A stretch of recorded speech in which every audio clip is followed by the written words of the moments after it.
Back to school na nga ang mga kids at Halloween party nila Avery kaya ganyan ang suot niya. Kahapon nga ito mga mare at ngayon ko lang na voice over dahil late na kami nakauwi at sobrang pagod ko na rin. May klase pa sila sa umaga at sa hapon ang kanilang party. Speaking of party, kailangan may handa kaya pinagluto ko ng spaghetti ang mga kids, classmate ni Avery, para meron silang pagsasaluhan para sa kanilang party. At ito na rin ang ambag ko para sa section nila. Plus mga candies na ibibigay sa mga kids. Tanghali ko na nga pala niluto itong spaghetti dahil 2:30 PM pa ang tapos ng klase nila Avery at 3 PM ang start ng party nila. Hindi na nga ako nakapagluto ng ulam namin kahapon dahil nga busy ako kaya noodles na lang ang inulam namin nila mother at sister ko nung tanghalian. Kaya nga habang nagluluto ako dito ay natatakam na ako. Charot. At sabi ko kay mother sa gabi na lang kami mag-uulam.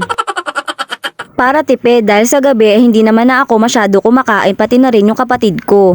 Pagkatapos ko nga magluto nitong pangmalakasan kong spaghetti, charis, syempre mag-aayos naman ang marinyo para pagpunta ko ng school hindi ako magmukhang yaya ni Avery, charot.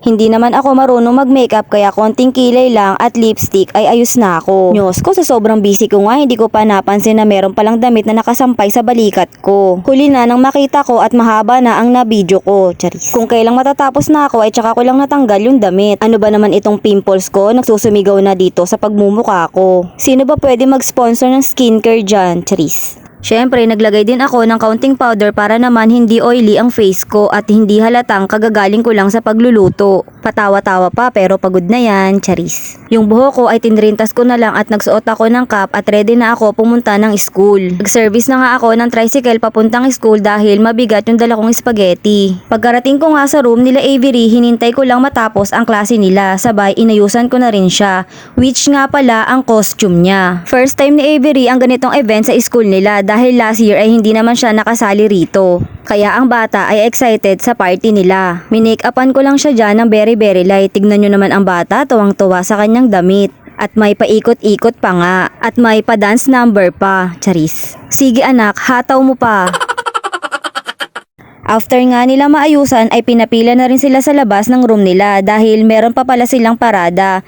Pero sa loob lang sila ng school nila mga mare magpaparada. Bale, iikot-ikot lang, ganun. Sobrang nakakatuwa lang ang lahat ng mga bata dahil super excited at happy sila. Then yung mga magulang like me ay todo effort din sa pag-aayos sa kani-kanilang mga anak. Nag-start na nga ang kanilang parada. Kaya lang sobrang init, katirikan talaga ng araw kaya yung ibang mga kids ay nagmumuryot na. Pati nga itong classmate ni Avery ay nag-uumiyak na. Kaya hinawakan na lang ni teacher habang maglalakad sila. Buti pa tong si Avery ay okay pa, ewan ko na lang mamaya, charis. After nga nila lumibot sa kanilang school at mabilad kaming lahat sa initan, ayan babalik na rin sila sa kani-kanilang mga rooms.